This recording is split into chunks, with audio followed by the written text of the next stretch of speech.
to this podcast entitled Math Ed Talk. In this episode, we will be answering a series of questions we personally made to be answered by the three of us, which is based on our experiences as we take this journey towards being math teachers, which we hope can help you get a glimpse inside our student lives and inspire you along the way. I'm Kimberly.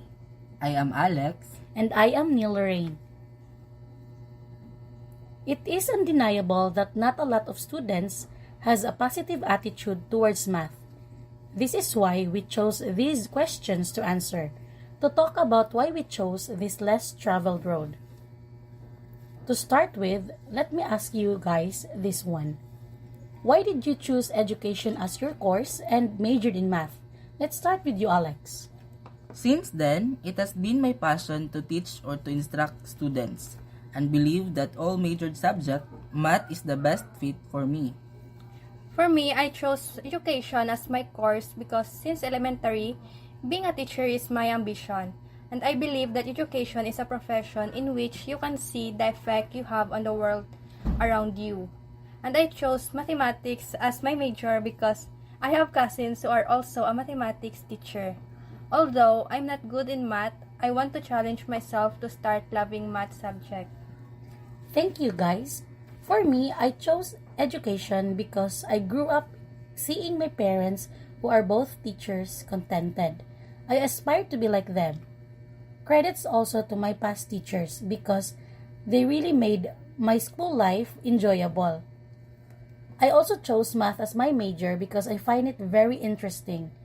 Also because of my math teachers suggested it to me because of my math performances.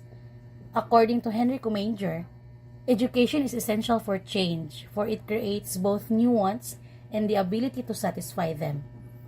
Alright, now it's my turn. As a third-year student, as someone who's closer to the finish line, how did or do you find this course? Show a glimpse of your life as a math ed student, like what to expect.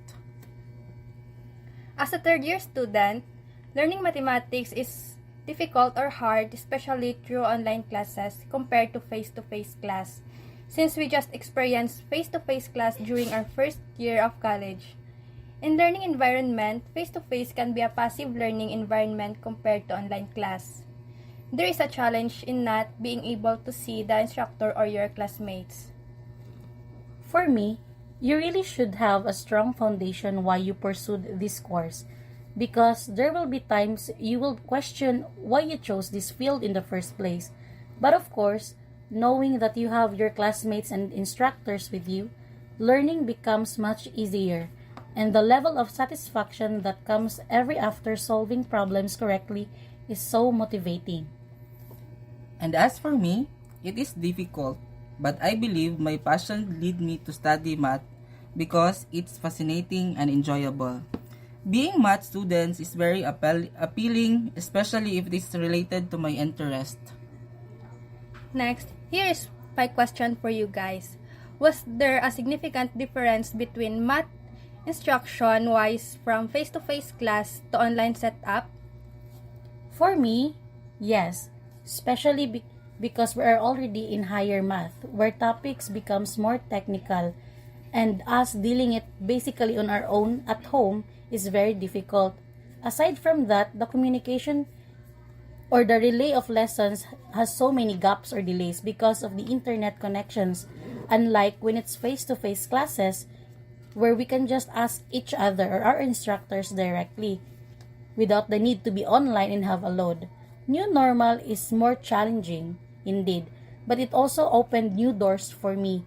I get to explore the internet and maximize whatever ICT tools I can, intended for using it as a 21st century learner.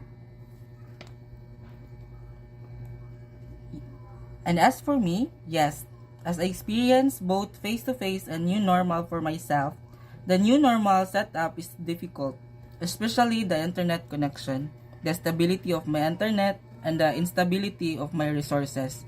But on the other hand, it is very challenging. For me, yes, there's a significant difference since we are in online class.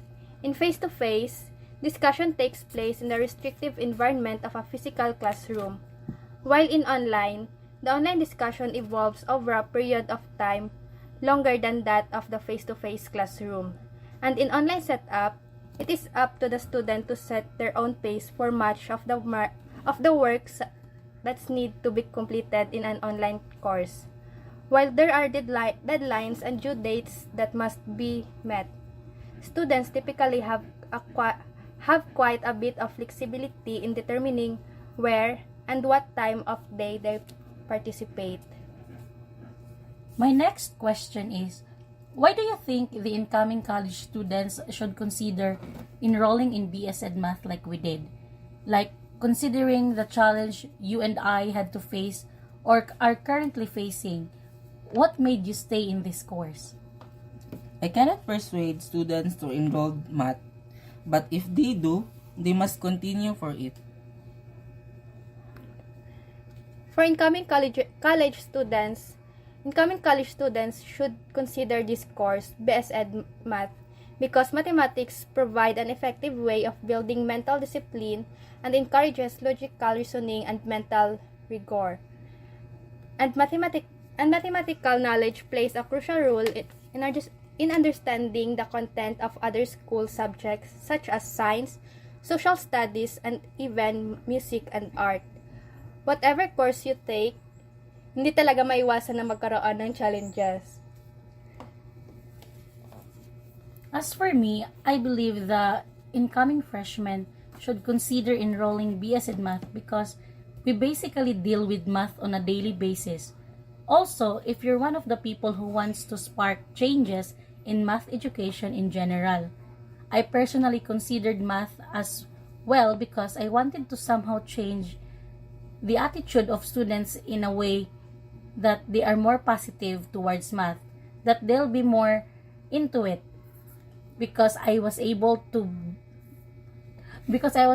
provide them an encouraging environment free from discouragements and the likes when you can solve a problem correctly. So, what can you advise to your fellow math ed students? To my fellow math students, always be positive. Focus on the future, not on the past. Better days lies ahead. For me, what I can advise is to go back to your core, to ask oneself why you pursued it in the first place, to endure because nothing worth having comes easy, to not be too hard on yourself, that it's okay to be confused or to feel lost, but not get the best of you. Hang in there, future math teachers. We will make it. Believe, pray, always. And for me, work should come before pleasure.